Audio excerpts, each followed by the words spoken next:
Okay,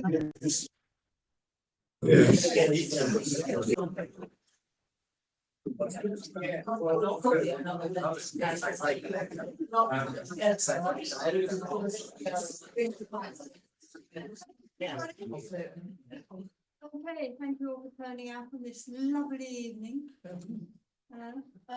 Just a quick note about next month's meeting, which is our infamous Christmas quiz. We're gonna. I don't think I like infamous.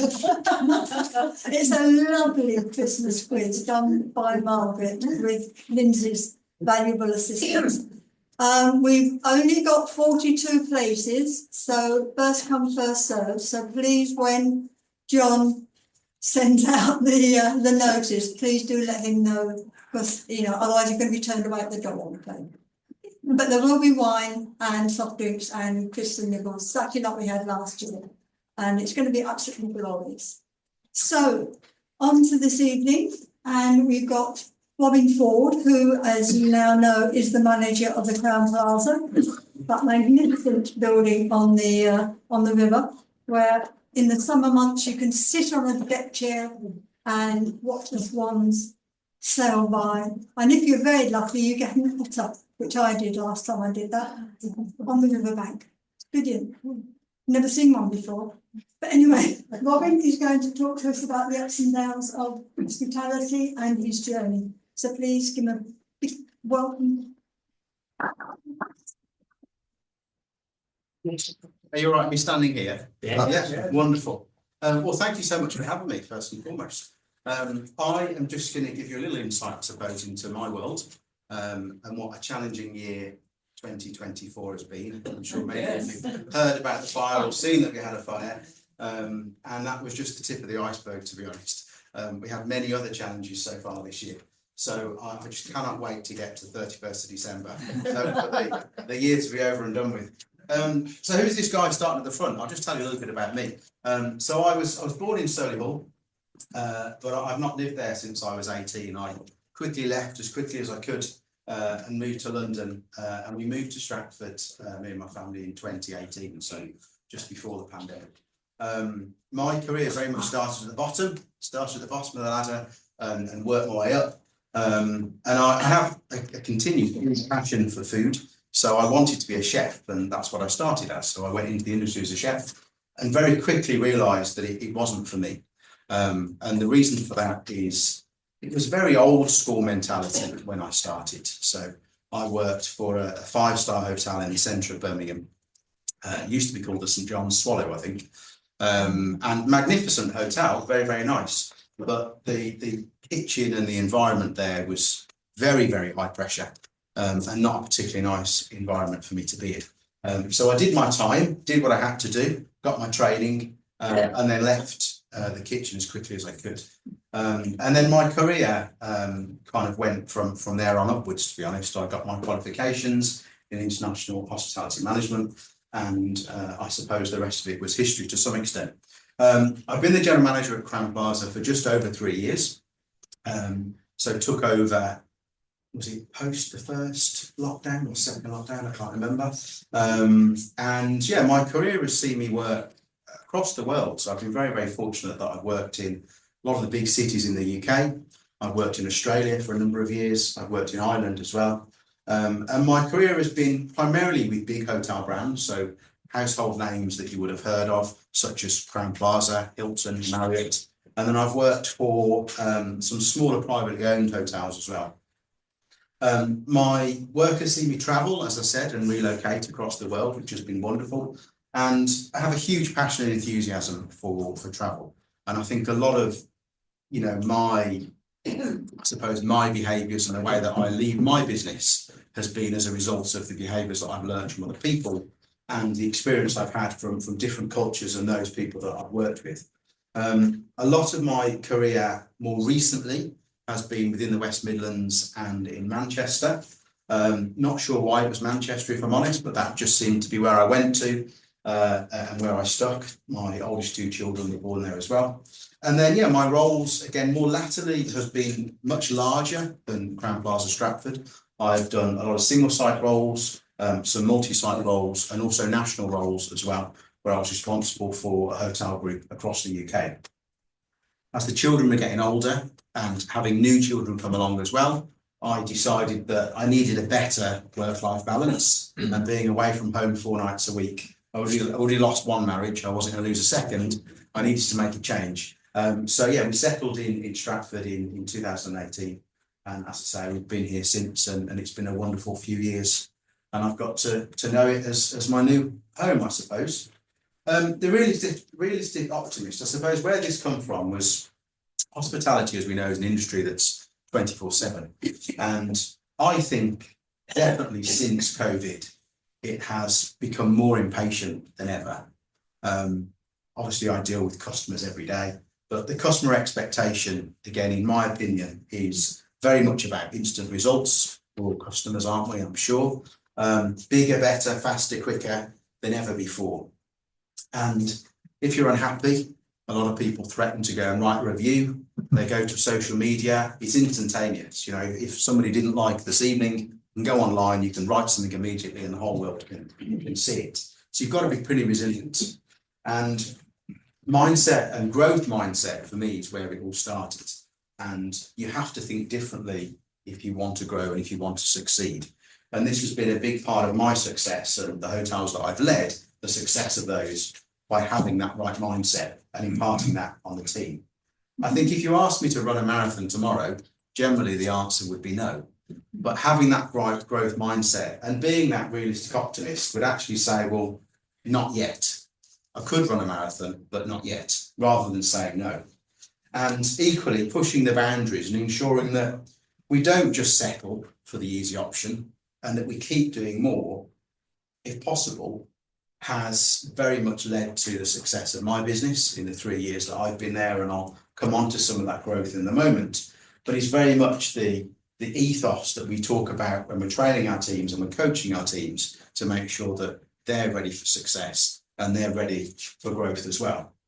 And I talk a lot to my teams about, you know, your future and our future is defined by what you choose to do today. And if you choose to do nothing today, then that's up to you. If you choose to make a change and do something different, then generally you'll go on to do something a lot more. So just a bit of a flavour of the business. So Stratford's largest hotel, one of the largest meetings and event venues in the UK. So 259 rooms. We have 15 meeting spaces. Our ballroom, which many of you may have been in there, caters for up to 550 people. We have our Riverside Terrace, as you have said, Jan, a health club. And the business going into 2025 turns over £18 million growth, £18 million, which is a £4 million growth since pre-COVID and when I took over the business. So significant success story. Sadly, we did have a fire this year, which I'll come on to later. But yeah, the business is in great shape. Clearly, our owners always want more, which I'll come on to. But as a destination, we serve over 200,000 people a year, which is a significant amount of people. We operate generally at 87% occupancy year round. Some months are slightly higher than that, some months are slightly more, but averages out at 87%. And it really is that meetings and events piece. So, you know, if I think of this evening as an example, we have a large cybercrime conference that arrives tonight. They're in now for 3 days. That conference is 550 people every day. So the numbers start to add up when you add that in. And if we did have that conference where they weren't staying in the hotel, which again is fairly regular that we do that sort of stuff, we'll have conferences that will just be for a day. It's not what we would call residential.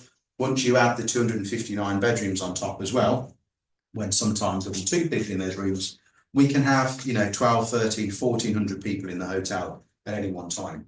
So it's a very, very big operation. We're a local employer, as you can appreciate. We have just over 200 employees. I think this morning it's 204, and just under 80% of them live within a CB37 postcode as well. So again, there's a lot going back into the town, a lot going back into the economy from our teams in terms of where they stay, where they rent, and where they spend their money. The cost of acquiring the business has only increased. When I talk about acquiring the business, I talk about buying business in. So we do a lot of groups, we do lots and lots of meetings business, And that business generally will come through agencies, and you have to pay a commission to those agencies, anywhere from between 10 to 13%. Labour costs and the quality of labour remains a massive challenge. Again, if I think back to 2021 versus going into next year in 2025, our labour cost has generally increased by about 23%. Significant growth in terms of what we're now having to pay people. And generally our operating costs are significantly more than ever before. We've just finished our budget for next year. And again, there's £500,000 worth of costs that are going into next year before we take another single pound. That's just literally standing still, no top line growth at all, just additional cost.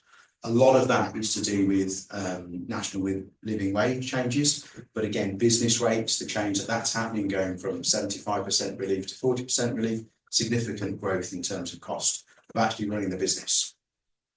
The brand itself, Crowne Plaza, and I don't want to get overly technical, but I just want to give you a bit of a flavour of the ownership of the hotel and how it works. So obviously Crowne Plaza is the name that we have above the door, that's our brand. And we procure that brand through a franchise model from this company here called IHG. So the nearest example I could give you of a similarity, I suppose, is if you look at the McDonald's in the high street, the person that physically owns that McDonald's in the high street could be a very different person that owns the McDonald's 10 minutes down the road. So it's a franchise model.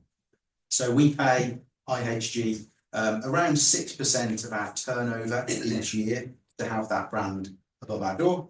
And this is the other brands that IHG have in their portfolio. So again, some of those you may have seen, you may have heard of, things like Holiday Inn, Intercontinental. It's all part of the same family of brands.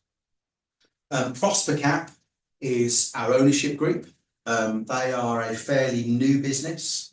We were taken over by Prospercap for all intents and purposes this year. Prospercap is owned 80% by the people that owned the business before. So apart from the other 20%, in theory, it's the same ownership group. And then Prospercap employ a company called Valor Hospitality that manage the hotel on their behalf. And Prospercap have 17 hotels within the UK and Europe, and Valor Hospitality manage all of them on behalf of Prospercap. And then, as I say, Valor then have a franchise agreement with IHG to have Crowne Plaza above the door. So all of our employees are employed by Prospercap. I'm employed by Prospercap, so I work for the owner. But weirdly enough, I take direction from Valor, not from Prospercap. So it gets very political at times. You have to wear a couple of caps. Hospitality role. So, you know, hotels, it's not all about food and beverage. There's lots and lots of different roles that we have within hospitality. Yes, clearly it is food and beverage, and clearly it is meetings and events. But some of these additional roles here, people often don't think about. So they don't think about our property teams, our engineering teams. They don't think about our legal and compliance teams. They don't think about the sales and marketing and the commercial teams that go into physically getting the business to start with, to obviously make sure that we can run and exist. Very, very vibrant business, very, very global business, as you can appreciate, and a business which I love. You know, if you cut me in half, I absolutely bleed hospitality. So positioning for achievement, I'd love to say that there is a massive strategy that goes behind what we do, and it's over analytical and over technical, but believe me, it's not. I like to try and keep it simple, and generally, I'll just come back to that slide. It's all about people. It is 100% all about people. And if we can get the people element right, then the rest of it generally will flow. And, you know, I often say to the teams, and, you know, said to teams before, success, it's a journey. It's not the end destination. It's just the journey that we go on. And we're actually okay to make mistakes, and we're actually okay for there to be stumbling blocks along the way. And whilst I'm the leader of the business, I'm the least important person in that hotel. The most important people are the people that are on the ground and the people that are making it happen. So our people are absolutely what get us going. And we talk a lot about personality. We talk a lot about passion. We talk about being authentic. We talk about this commitment to best. And we talk about playing your part. And this really is the key behaviours that we really look for when we're recruiting people, particularly the personality. I often say that if you've got the personality right, you're 80% of the way there. The rest of it, you can be taught. You can be taught how to make a coffee, you can be taught how to carry a tray, you can be taught how to check someone into the hotel. You can't be taught that personality and that love for genuinely wanting to do what you do. We have a purpose and vision, as many companies do. Very, very simply at Stratford, it's about great people, creating excellence, delivering best. And if any of you ever went in our back of house areas, this is plastered everywhere, and we talk about it every day. And again, it's incredibly simple. It's about people, it's about excellence, and it's about best. Yes, we have lots and lots of measures because we like to be analytical. We like to measure guest sentiment. We like to know whether people are happy, whether they're sad, whether we've done a good job, whether we've done a bad job. And as I alluded earlier, bless you, it is about measuring, and it is about not being afraid of our failures. So we have spreadsheets, we have data, we have all the things that we could possibly think of that give us indicators, but lots and lots of measurements. And then the biggest thing really, I suppose, is about that creativity and that innovation. I go back to what I said at the start around pushing the boundaries and not accepting the unacceptable. We celebrate a lot around new ideas. We celebrate a lot around being innovative. And ultimately, what's going to separate us from some of our competitors, particularly in Stratford, of which there is clearly lots of hotels. It is important to fail, and I talk a lot to the team about failure. Some businesses, it's a naughty word. They don't like the fact that you admit that you fail. For us, I'm very, very happy that we say that didn't work. What can we learn from it? How can we do better next time? Because if we don't fail, then we're never going to grow. We're never going to succeed. Going back to that delivering best and that creating excellence, we like to learn from others as well. And I go back to, not overcomplicating things and learning from others. My personal experience is some of the best hospitality that I've ever witnessed and I've ever had has been within Germany and within the Middle East, particularly Dubai. And I spend a lot of time in both of those places. Germany, my oldest two children and my ex-wife live in Germany now, sadly. So I spend a lot of time in Germany every month because clearly I go to visit them. And then I spend a lot of time in Dubai. We have 7 hotels there, but also from a hospitality perspective, I go there because it's a learning trip. I'm there again next week for a couple of days. And it's amazing from an innovation and a creativity perspective, how much further they are in the world in terms of hospitality than many, many other countries, including the States and including Asia Pacific. So yeah, we spend a lot of time there learning. We spend a lot of time there looking at what they do, what we don't do, and how we can potentially bring that back to the UK and transfer some of those skills and behaviours to us. We're very, very local, community inclusive, and that isn't what I would have said to you if I was standing here and I took over the business. I think Crowne Plaza maybe in the past was considered this big local corporate that maybe didn't want to be involved in the local community. We've worked really, really hard to change that. We're very, very open to working within the community, and we do a lot for the community. We just don't shout about it. And I think that's probably something which I'm guilty of, because I don't necessarily always shout about the great things that I do or we do. We're quite humble. We just crack on and get it done. But yeah, last year we contributed around £45,000 in cash donations to various local community groups. And again, we're very much on track for doing that next year. Not so much this year because of the fire that we had, so we've not done as much, but very much on track to do that next year. So again, if anyone is representing any local community groups and there is anything you feel that we can do to work in hand, please don't hesitate to shout. Green is massive for us, and is only becoming bigger and bigger and bigger. We have to go through a huge amount of tenders to win business, and I don't think there is any tender that we will have participated in probably the last 2 years where we've not had to submit some of our green credentials. I go back to what I said earlier about measurement. We measure our electrical output by kilowatt hour and by cost. every single hour of the day, 24 hours a day. And we have to report those statistics. We have to discuss what our carbon footprint is. We have to discuss what our CO2 emissions are. All of those sorts of things get reported out to many, many companies. Jaguar Land Rover is a great example who we work with, and we work with quite closely. They're a partner of ours and we do a lot of business with them. It's like choking a donkey, the amount of paperwork you have to go through to win a contract with them. NFU is another great example of where there's a whole stream of stuff. So as a business, we've had to adapt, we've had to change.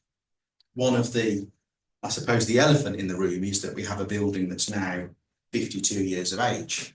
And if we were to build that hotel today, we would build it very, very differently to possibly how it has been built. So there's some catching up to do. We have a couple of combined heating and power units, which again, without getting over technical, it's positive from an electricity perspective because we're saving on one thing, but we're heavily spending on another. We're just about to pilot a new scheme where all of our customers and all of our conference delegates can now write off 100% of their CO2 emissions when they're staying with us through a new scheme, which is about biodiversity, it is about planting new trees, and it's about carbon offsetting. So we're just about to launch that in December, which I think will be one of the UK's first in terms of a hospitality establishment that's doing that sort of thing. So we're very, very proud of that. The biggest part around our green strategy is around our education. Clearly, we can do the big picture items, turning off light bulbs, changing halogen bulbs for LED, all of which we have done. The challenge is that some of the newer hotels, as I allude to, they're always going to be much further ahead than we are because they've got smarter buildings. We spent, even during the fire, we spent around £1 building improvements around things like lighting, around automating lighting, moving more to sensors, things like our heating now being on a different system to what we had before. So whereas we used to have 4 boilers boiling all the time, we've now got on-demand boilers. So again, much more efficient than what we had before. But the list is endless. And I'm really only touching the start of this, if I'm honest. Whilst we do a lot, there is a huge amount more for us to do within the community and within our business to really be at the top of the tree where we possibly should be. Hotel fire. Who's got questions on the hotel fire? So as I'm sure it's been well documented and you saw, 29th of April, the hotel had a fire. What you probably don't know is we actually had 2 fires in April. So if I just wind the clock back, actually, if I tell you the year that I've had in 2024. So I welcomed a new child on the 9th of January, which was wonderful. We had a fire, no we didn't, we had a flood, I think 3 days after Rory was born, because the river flooded, again, well documented. So that caused a couple of tens of thousands of pounds worth of damage. And our leisure club was off for a couple of weeks. We then had another flood 2 weeks later, which again was a shock. My wife had a heart attack in March. On the 1st of April, we had a fire. And on the 29th of April, we had another fire. And in between that, the ceiling in reception of the hotel also fell down. So it's been an unlucky year. Oh dear. And I would love to stand here and say the reason that we had a fire in the reception ceiling fell down in the flood was because we are absolutely crap at maintaining the building and we don't look after it, but nothing could be further from the truth. Clearly someone has not been watching over me this year is what I would say, because it's not been a good year. So yeah, so we had a very, very small fire at the beginning of April. No bigger than a waste paper basket fire. Thought it was very strange, never really dwelled on it, if I'm honest.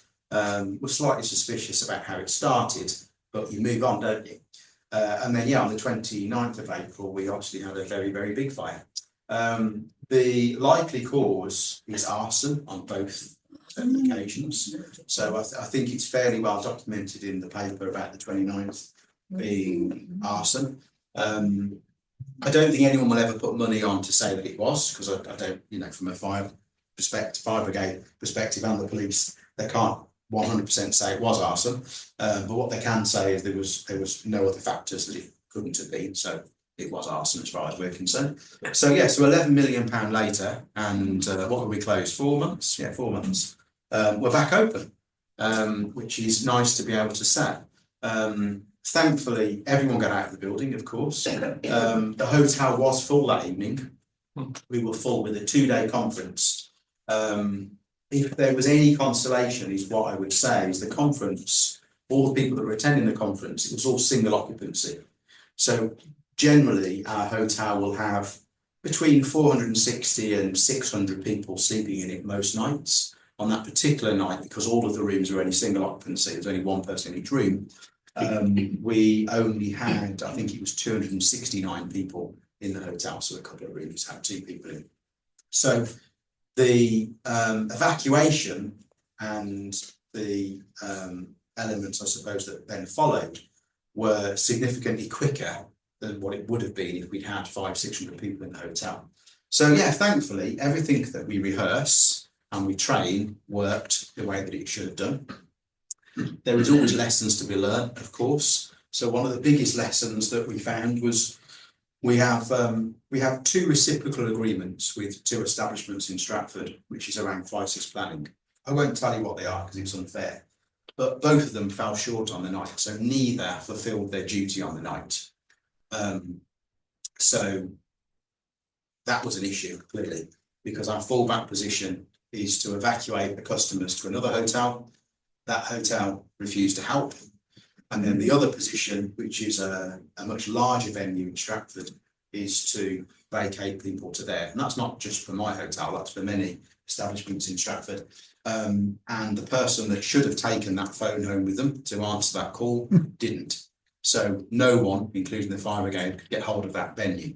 So we were very, very fortunate that a gentleman called Alistair at the Red Lion pub on the Gyratory opposite, I think he must have lived in there. He saw all the commotion going on and saw blue lights and said, "Can I open my pub for you?" So I could have kissed him. So you absolutely can, definitely, thank you. And we evacuated everybody to there. And that was the saviour, I'm not going to lie, it was the saviour. Because one thing that you never ever think is going to happen is that people are going to be outside for as long as possibly that they were. Because again, we have 2 fallback positions, so they're going to go somewhere, it's all going to be fine. Other lessons from the night was water. People wanted bottles of water. We have thousands of bottles of water in the hotel. Problem is they're all in the hotel and we couldn't get into the hotel because there was a fire. So that was another big learning, is so how do we stop that happening in future? So if anyone's ever thirsty, we have a few thousand bottles of water now also stored outside the hotel. 4 blankets, people are cold, we have 4 blankets, but again, 4 blankets are kept inside the hotel in the fire room. We had a fire, we couldn't get back in. So yeah, there was lots of things which, when we talk about it now, you think, well, surely you would have planned these things, surely you would have thought about these things when you rehearse. But never in any of the years, I suppose, certainly in my career and some of my colleagues, had we ever thought about relocating some of this equipment outside the building. Clearly we have now. So yeah, so everyone was out. Everyone was accounted for on the first roll call, because understandably a few people were getting cheesed off that it was now cold. They decided to go and sit in their cars. That created an issue because we were then 36 people short when we did a second roll call. So then we spent 2 hours trying to find those 36 people, which sadly had a counter effect. But anyway, we're here to tell the tale, and that's the most important thing. So I suppose what that has enabled us to do, I suppose, is it's enabled us to do some investment in the hotel for the months that we were closed. The actual fire itself, which was in a disused plant room on a mezzanine floor of the hotel, very, very peculiar. We don't have a mezzanine floor in the hotel apart from one particular area. And it's an area that's called the projection room. And I think when the hotel was built and the ballroom was obviously done, you must have projected into the ballroom from this room. So it's essentially a disused plant room. And that's where the fire was. And the fire was very, very well controlled, if I'm honest. The actual fire itself was quite small. What caused the damage was the smoke and the water. So I had been campaigning for 2 years to get a new carpet in the ballroom. And believe it or not, 6 weeks before the fire, we replaced the carpet. So if again, thankfully we're insured. So yeah, it was, again, you couldn't make it up, could you? Honestly, you literally could not make it up. So we have a nice shiny brand new ballroom now, which looks lovely. Not that it didn't look lovely before, but we took the opportunity to enhance certain areas of the hotel, such as some bedrooms. So we totally refurbished 63 of the 259 rooms. The ballroom has had a total makeover. A number of public areas have had a makeover as well.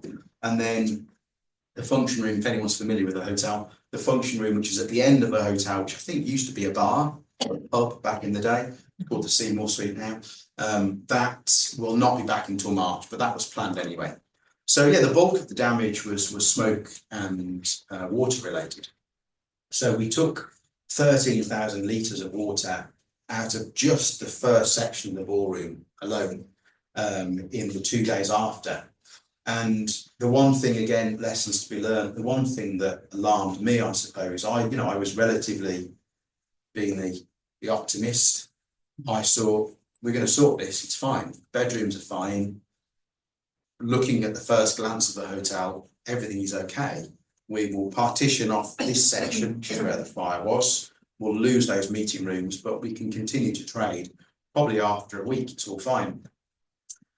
So I announced to the team that, we're looking to be closed for probably a period of 2 weeks, but we'll be back in business quite quickly.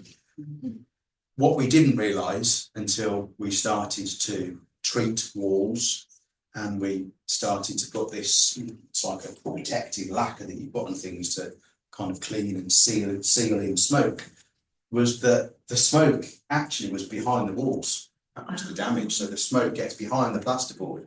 So in the ballroom ceiling, as an example, which is initially it's a false ceiling, there was no way that we could get, behind the ceiling enough to clean it. So the ceiling had to come down. So quite quickly, what we thought was going to be 2 weeks became 4 months, because we had to rip walls down, we had to rip ceilings down. That was the only way we could ever make sure that if you're in there, you're not going to think, I can smell smoke. Or if you're lying in bed at night, you're thinking, I can smell smoke. And fundamentally, we're in the business of selling sleep. That's what we do. We sell bedrooms, don't we? So we definitely didn't want that to happen. So yeah, as I say, £11 million later, 4 months closed, we're back open and we're back, which is wonderful. We retained all the staff throughout the period of closure. So everybody was retained, everyone was paid in full.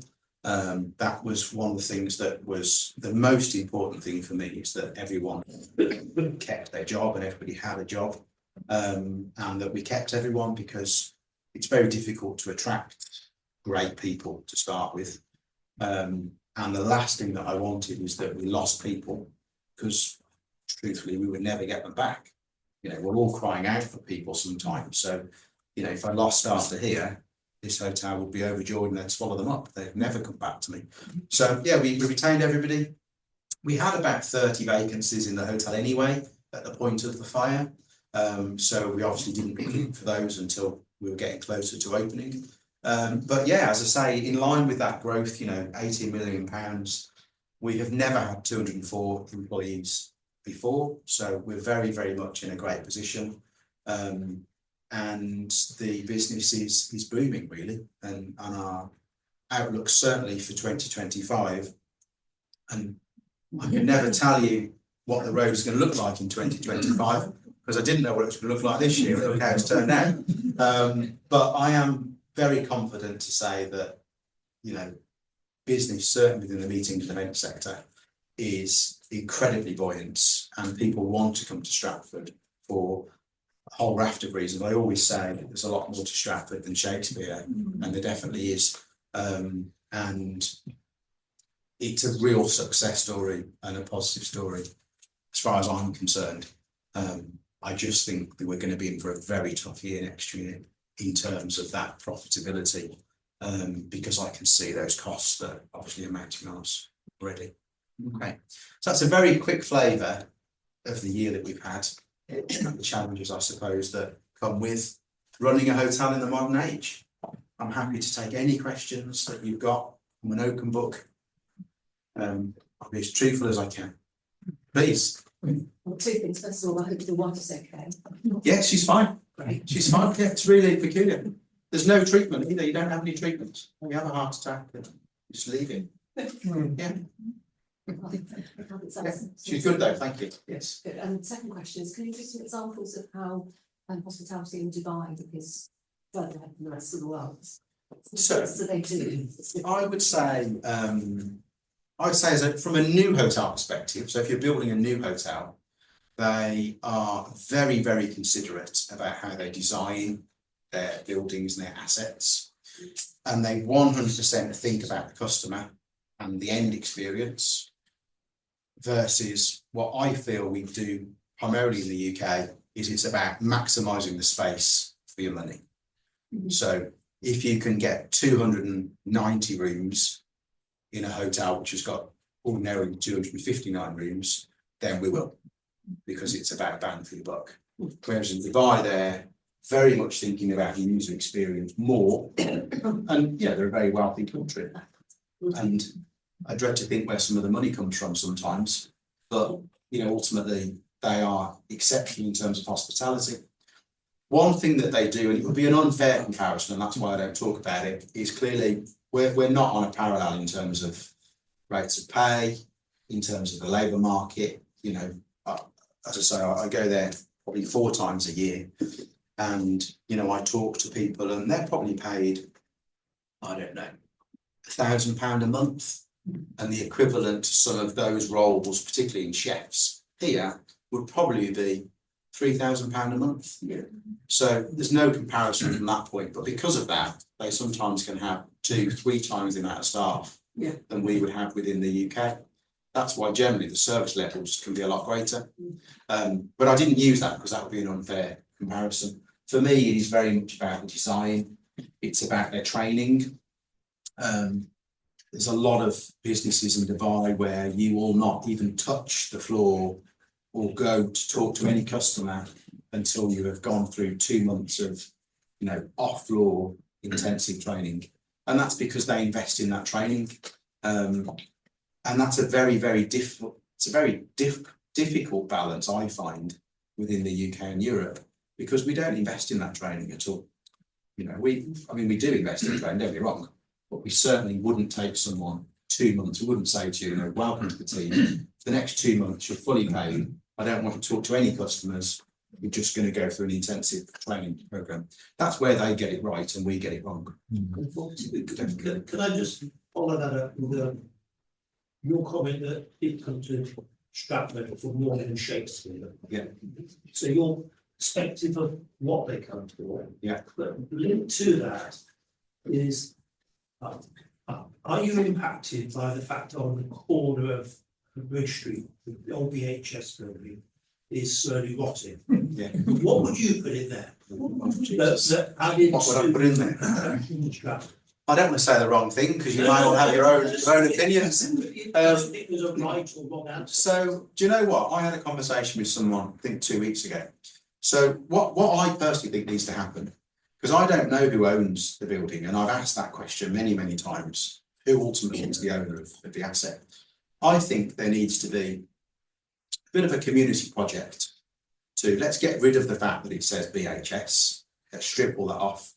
I think we need to work with a sign making company to get all the windows tarted up so it just looks presentable. I think there could be a community initiative of getting all the weeding done, getting all the planting done. It doesn't have to cost a lot of money at all. So I'm not talking of tens and tens of thousands of pounds here. Just get that gateway looking smart. I think that's the first thing that needs to happen. And I genuinely do think, and I say this with my hand on my heart and all sincerity, that could be achieved. And it could be achieved within the next 2 weeks if we wanted to. There's no reason that can't be done. I don't think Stratford needs any more hotel rooms, personally. Now, that's not me saying that because I'm concerned about competition. I'm saying that because there is a hotel going into Debenhams. The Shakespeare Hotel will reopen next year. I think we're okay. And I look at the market forecast, I look at the supply and demand of my own hotel, and I look at where we measure ourselves against the other hotels in Stratford. I'm going to go a long way of answering your question, but let me just come back a second. Again, I don't want to go over it analytical here, but there's a metric that all hotels across the world report into. It's called STR. And we measure our occupancy, we measure our room rate, and we measure something called RGI, Revenue Generation Index. And that's the key metrics within the hospitality world that you measure a hotel by.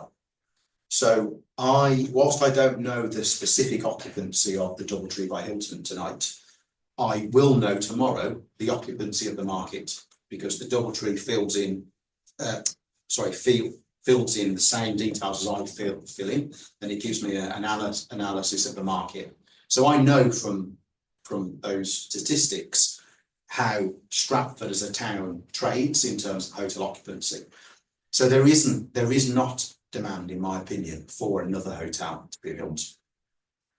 And I think it is a positive that hotels are going through refurbishment, because it enhances the product, it enhances the rate, it's bringing other types of clientele to Stratford, which for me is a positive. I think what is needed in VHS is probably, and what I think probably will happen, is it will be a little bit of mixed use. I think there will be inevitably some residential in there, probably some apartments. I think there will be some retail. They'll probably balance the risks slightly. I think there will be some hospitality in there to some extent. I just don't think it should be a hotel. Anything is better than what's there at the moment. I think the balance that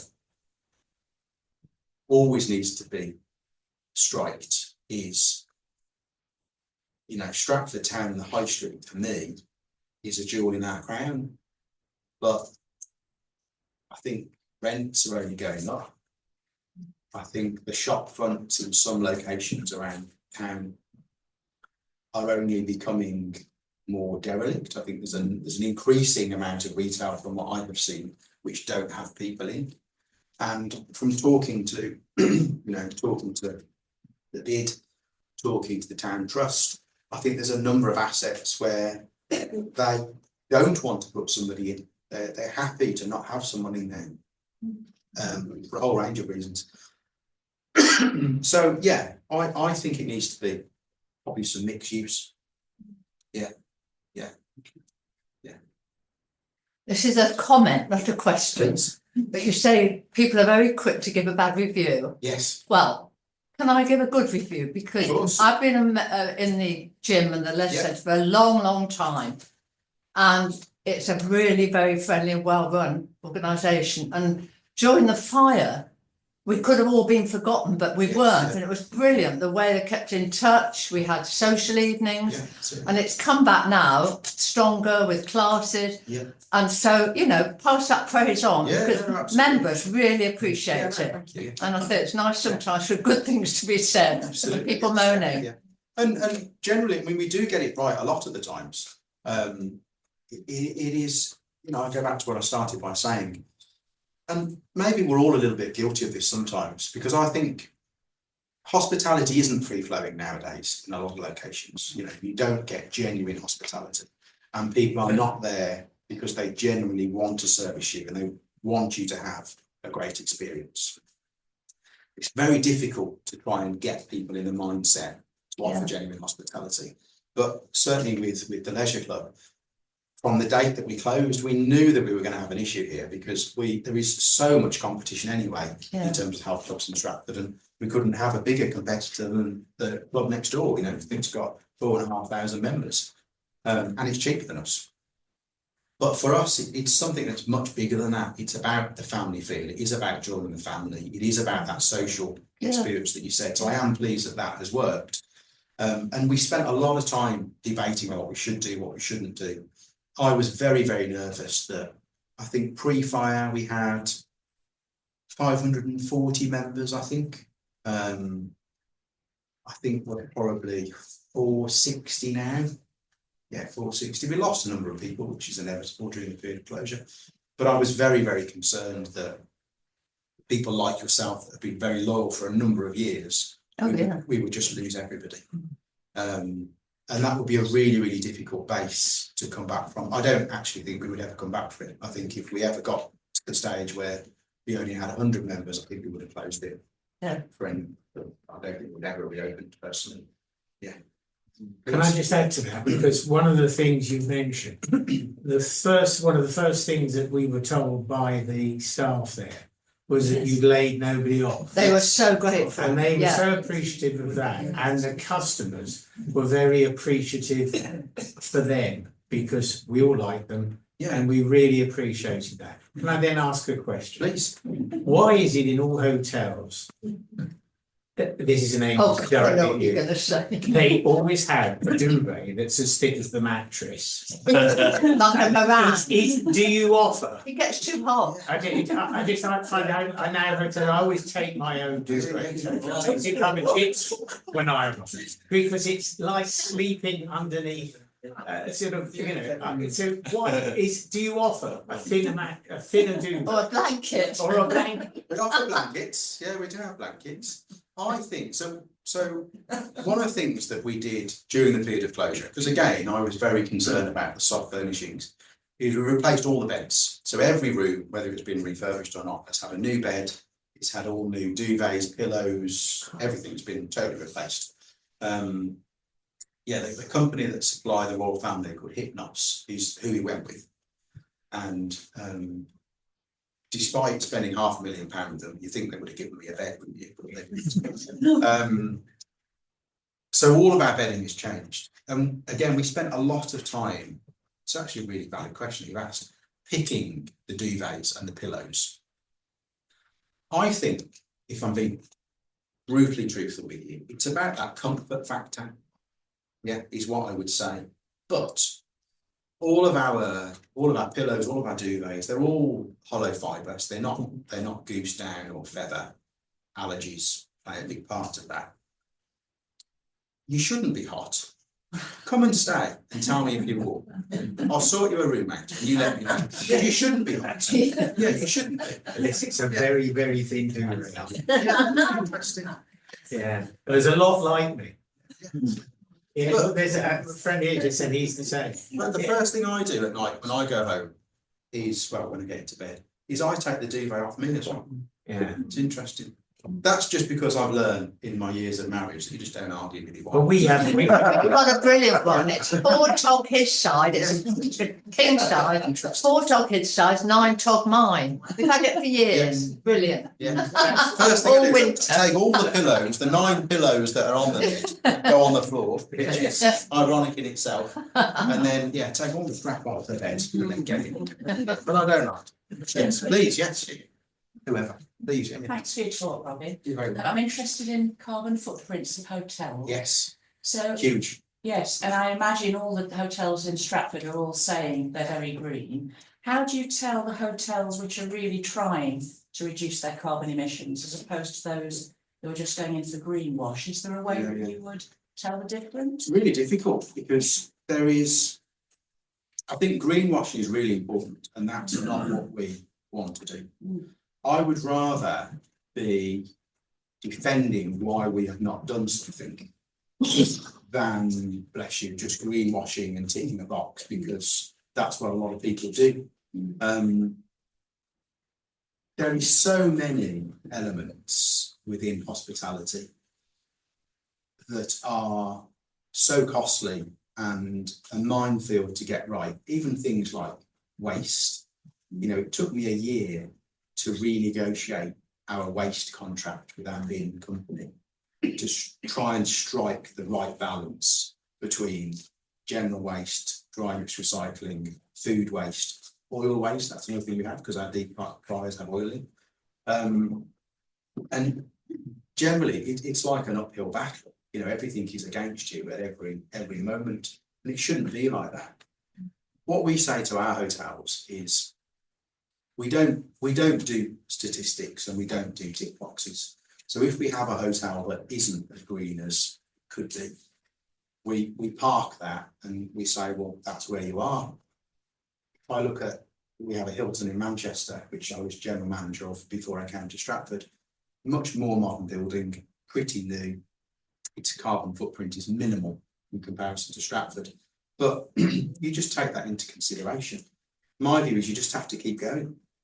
And that's what I say to my teams. You know, we are never going to be the greenest hotel within Stratford because part of the hotel's built on a tip and it's a 1970s building. There is only so much that we're going to do. So we make up for that in other areas. So for me, being able to be able to offset your carbon when you come to stay, for me is a real positive. Being able to increase the amount of electrical charging stations that we have for cars, as an example.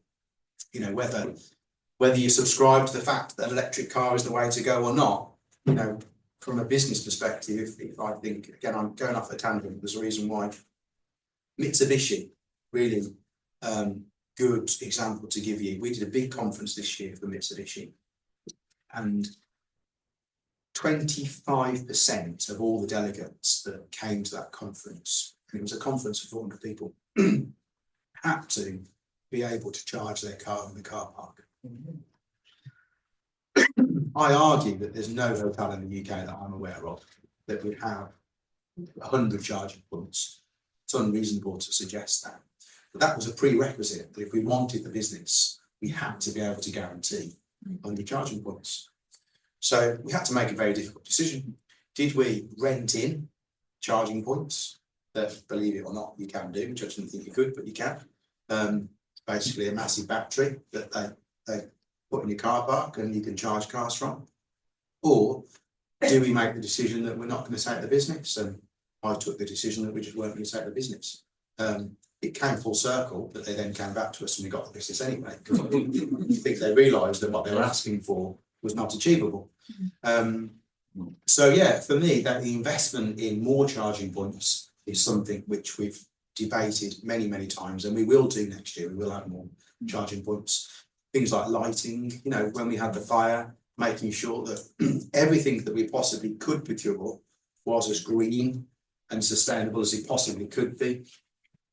Having to make some really unpopular, you know, decisions. The beds, as an example, you know, we spent £500,000 on 259 beds.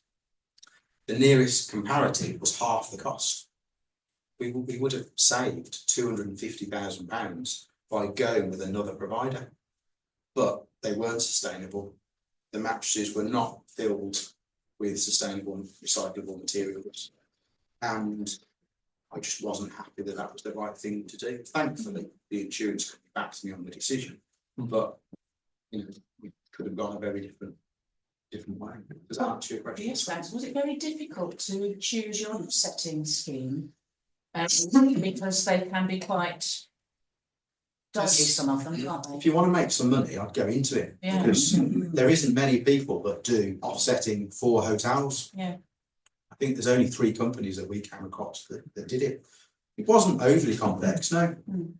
There's a number of things that I don't particularly agree with and don't understand. The government's definition around true carbon offsetting has to be that you are protecting you're protecting a forest outside of the UK. And the reason for that is that protecting the forest in the UK apparently is 5 times the cost. So because of that, your money doesn't go as far. So it goes overseas. I don't think many people know that, because I didn't know that. So I obviously went in there with the view that really happy to subscribe to the scheme, but I wanted the scheme to benefit the UK and for the offsetting to be in the UK, not Peru, as an example.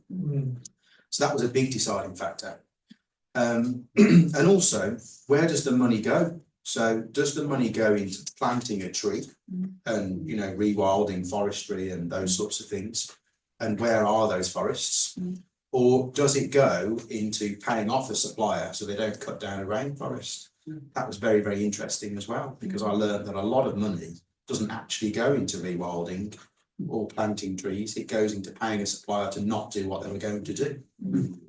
Don't talk about that very often, do we? So yeah, it was a real education, but there's not many people that are doing it within a hospitality setting. So yeah, so that is what's going to happen in 2025. I'm going to leave. I'm going to set up my own carbon offset business. These. I too would like to start with a positive point, which is my friend and I are very pleased that now the literary festival is held at the Crowne Plaza, because your ballroom is ideal for that. And also there's free parking, which is useful. And might I just say, on behalf of my friend, it'd be nice to have a few more disabled parking places. We do find it rather limited, and we've already taken. But what I do want to say is when people come out, they invariably go to the bar. And I was very much hoping that when you had the fire, after you had the fire, you would actually rebuild that area. Because there is always a chaotic queue. People complain. In fact, I encourage them to come along tonight and actually talk to you directly. They complain about the order, and sometimes your own staff look very harassed, understandably, with what is going on there. It would have been nice if you could have rebuilt that bar. And also, I was terribly disappointed to see that those 3 black lampshades didn't go with the fire. So, shall I start on a positive? So, the black lampshades, the ones in reception that you're talking about, so they will be going shortly. Because I have some lampshades that are going to replace them. So they will be going shortly, hopefully in time for the next festival, which I think is May. So watch this space. I watched the lampshades. Yes, and if you want them, the accessible parking is it's a valid point. Wasn't aware that it was so much of an issue, so I will take that back. The policing of it is the problem. It's amazing how many people park in accessible spaces that don't need an accessible space. So I'll take that back and look at that as well around the policing. What happens is I have to drop my friend off at the ramp with her walker, and I have to go and find a place on the main car park. Okay, I'll have a look at that. The bar, sadly, well not sadly, it's a positive, negative. The fire didn't touch the bar. So because of that, the bar didn't get touched apart from some cosmetic works. I don't want to give much away from an Annie perspective at the Literature Festival, but it's a real bone of contention, the fact that we're very busy with the Literature Festival. We don't make a lot of money on food and drink during the Literature Festival for a number of reasons. Some of that might be pricing. Some of that might be it's so busy you can't actually get a cup of tea or coffee. Some of that might be that people bring their own. Totally get that as well. So one of the things that we have discussed, and I met with Annie, said to Jan, it was the last week, the week before, talking about the next couple of events and what we can do differently. So one of the things that I'm hopeful to do is that we're going to set up the Seymour Suite that I mentioned at the end, which is currently being rebuilt, that is being totally reconfigured. We're hopeful that that is going to be just an exclusive food and beverage area just for the Literary Festival. So you won't have to go to the main bar. Of course you can do. I mean, May, the weather will be nice, so hopefully people will be on the terrace as well. But that's one of the things that we're going to do going forward, so that there is another avenue as well. For anyone that goes to the Literature Festival, I'm very open to any suggestions of what we can do to try and capture more food and drink off people. Because as I say, we don't do a great deal. I think you're right. It is because it's so difficult that you don't do it. That would be your term, don't do it. But I think if it's easier, I think it's more likely. And the other challenge again is, as I mentioned earlier, no one from the Literature Festival stays generally. No. So, you know, we will have, I think, should you give me the numbers? And I don't want to offend it by saying the wrong number. I think they had 6,000 people through the doors. This Literature Festival just gone within that period of what, two days? It's a lot of people. So you've got 6,000 people over the course of 2 days, and you've probably got 500 hotel residents as well. And that's the other balance about, you know, if you were paying £200 to come and stay for the weekend, but understandably you want to have a nice experience and sit in the bar and utilise the facilities. So yeah, there's a balance that we need to strike there, and we haven't quite got it right. you know. Thank you. You described your unhappy experience as a young chef at Yes. the posh hotel in Birmingham. Yeah. How would the experience be different now for a young chef coming to work in your kitchen? Well, understanding is what I would say. So that's the first thing. It was it was a very old school mentality. So, I mean, I've still got a burn on my hand where one of the chefs scolded me with a hot iron. That was the sort of, you know, behaviour that we were talking about. Yeah, awful, just horrible behaviour. But that was the way it was back in those times. And I know that's alien nowadays because, I mean, it's illegal to do that to someone. But that was just the way that the kitchens were. And it was I'm not making excuses at all because it was awful, absolutely disgraceful. But it was a very, very high pressured hotel. They had a fine dining restaurant that was, you know, meticulous. It was impeccable. It was always busy. There was a waiting list. It was exceptional. We had probably 100 afternoon teas going out every day. There was a brasserie restaurant as well, plus a big hotel. It was very high pressured. And I think that was probably an element of it. But those times have gone. You know, people don't behave like that anymore. And contrary to what, you know, we may see on the TV with, you know, the Gordon Ramsay age and all that sort of stuff, kitchens are not like that anymore. You know, one, because chefs are in such short supply. So if you're unhappy, you're very with your feet, you go and work somewhere else. You know, all of my kitchen brigade, we have 24 chefs. All of them, without doubt, could walk out of my hotel tomorrow and have a job by dinner time, quite confidently, somewhere within Stratford. They're in such high demand, and it's just not how we behave. You know, we spend a lot of time on behaviour. We spend a lot of time on what's right, what's not right. We are a very caring and nurturing business. We reward, we recognise. And I mean, I wouldn't accept that. If I ever saw or heard of that going on, I would personally deal with it myself. And there's only one outcome, and that person would be dismissed. We would never ever accept that sort of behaviour. The other thing I would say as well, which is definitely a COVID thing, is around pay. You know, if I look at a chef de partie in our business, pre-COVID, that person probably earned £24,000 a year. Now, I don't know whether you think that's a good or bad salary. That person now earns £34,000 a year. There's been a £10,000 increase on what that person would earn. And before, they would work 50 hours a week for that money. Now they work 40 hours a week for that money, and they get paid for every hour they work over that. And that's how the industry has changed. You know, I can go back to earlier, you know, our pay rise increased 20% within those few years. Single biggest cost is payroll. Yeah, which is why we need to look after people and keep them, because it's such a massive cost when they leave to try and find someone to replace them. Definitely. Yeah. Could I just bring you back to something that you said, people come to Stratford for more than Shakespeare? Yes. And the fact that you've grown your revenue from our years, and you retain your staff, and you get an 87% occupancy rate. Yeah. What are the attractions of Stratford? So, just going to go back to the start. So, Stratford, Shakespeare plays a part, but it's not the single biggest part in my business.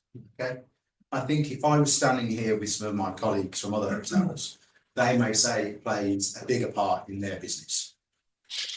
The backbone of my business is meetings and events. So I'm a very corporate hotel. So, you know, my business is very much Monday through to Friday, or Monday through to Thursday, very corporate. Friday, Saturday is very leisure driven. Sunday's probably the one night of the week where we're probably half full. It's a bit of a non-starter Sunday evenings, and then we're back to it on a Monday. Shakespeare and the RSC, and I apologise if there's anyone in the room with links to the RSC, I find the RSC a very, very difficult business to work with. We had a partnership with the RSC for the 2 previous years that we paid a fortune with. That's not something we renewed this year. For a whole raft of reasons which I won't go into. The opportunity is, thank you. Yeah. The opportunity is definitely around maximising the other spaces that the RSC has got. And I think that's something that they need to realise as well, that the RSC shouldn't just be about Shakespeare.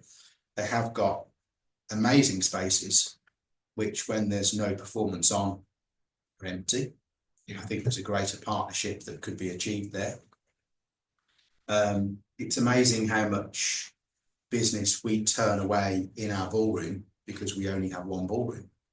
If I had 2 or 3 ballrooms, without exaggeration, I promise you, it would be sold every day. You know, if the RSC could take in their auditorium 400, 500 people for a talk or for a conference, which they currently don't do, licensed to print money as far as I'm concerned. I think Stratford historically has had a lot of inbound business, so a lot of tour groups, a lot of Chinese, Asian groups.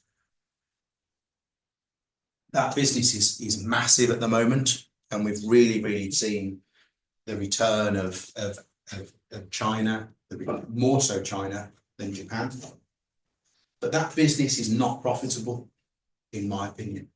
So again, part of our success and our growth has been making some very difficult decisions around what business we were going to keep and what business we were going to have going forward. I think if we look at the hotel in maybe, I don't know, 2010, 2015, probably 40% of all the business that the hotel took would have been tour groups. 6% of all the business that we do now is tour groups. And interestingly, during our period of closure, one thing that we did notice is that those groups that we were having come to us, but sadly obviously couldn't, they didn't stay in Stratford. They went to the fringes of Stratford to stay. And I'm not sure the full reason of why that was, whether it was price. A lot of our colleagues in other hotels took the opportunity of the fire to make a quick buck. They really hyped their rates up to make as much money as they could, which again, in my opinion, is the wrong thing to do. And it definitely didn't benefit the town. And talking to a number of those tourist attractions, they all said they had the worst summer possible. Numbers were down. And I wouldn't be so bold to say that some of that was due to us, but I think it probably was, to be honest. I think our closure probably hindered Stratford and benefited other hotels to Stratford's detriment, if I'm honest. Yeah.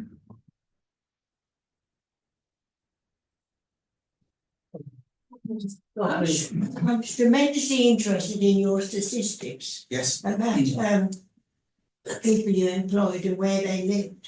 It seems to me to be very much concentrated on local people. Now, one of the things you said, I think I've got it right, said quality of staff. Yeah. And I wondered if you took any steps to overcome this. I know what you're talking about, actually. Having sat waiting for a cup of tea for some considerable time. Yeah. I just wondered, do you do anything about it? Can you do anything about it? Well, the only thing you can do, if I'm honest, is you offer a better package to people and you try and entice them in. We have looked at visa sponsorships. We've looked at getting people from other countries. Again, so many hoops now post Brexit that we have to go through. So again, it's not something which will take a month or two. It will take a year or two to try and achieve it. It comes down to training. Yeah, it comes down to training. And one of the things I said earlier around not complicating it, if I'm honest, I think if you pay people more and you look after them, you'll probably keep them. that's not true for everybody, sadly. Yeah, some people will come to the training, they'll take the money, but they still have no interest in. One last question. Hi, thanks, Robin. Yeah, a couple of points. Firstly, of the £11 million that you say have been invested in post fire, just interested as to what extent, what proportion of that is insurance claim as opposed to actually new investment stroke enhancement. That's one sort of point. And then the other point I'm sort of interested in is you say the conference industry is doing really well, but whether it's from the sort of sector of my background, I thought post-COVID, I thought conferences had sort of collapsed a lot of people had sort of gone a lot more to virtual online conferences. So just, interested in your take on that. So let me answer both of those questions. So 80% of the 11 million has all been insurance. The 20% has been capital investment from ourselves. With the insurance, you can't have anything called betterment. So it has to be like for like, unless what you're procuring doesn't exist anymore, if that makes sense, in which case you have to enhance it. So 80% has been insurance. 20% has been ourselves. And I would also like to add on that probably 70% of all of that investment has been with businesses in the West Midlands. Which is again positive. Second question around conferences. So post pandemic, we really thought we were in for a rough ride. We really thought that conferences were going to bounce back. All this hybrid working, lots of things on Teams and Zoom. That was not the case at all for us. No. And I think some of that is about capacity. So some of the smaller meetings, 12 people, 15 people, totally agree. A lot of that fell by the wayside for quite a long time. The big stuff, the 200s, the 300s, the 400s, that was back with a vengeance. It was so much pent-up demand. And I think a lot of big corporates took the view that this is here to stay for a long time. And I know that, probably wasn't publicised so much at that time, but I think a lot of businesses thought we're going to have to live with it. So can't just stay at home and do meetings on Teams. We do need to get people together. And we work with some really big businesses you would expect. No, it was all really pent-up demand. Very much so. That's brilliant. Thank you, Robin. That is Very welcome. a wonderful insight into one of Very, the very big good. hopes that we have. Very, very glad we got it. Thank you very much. We're going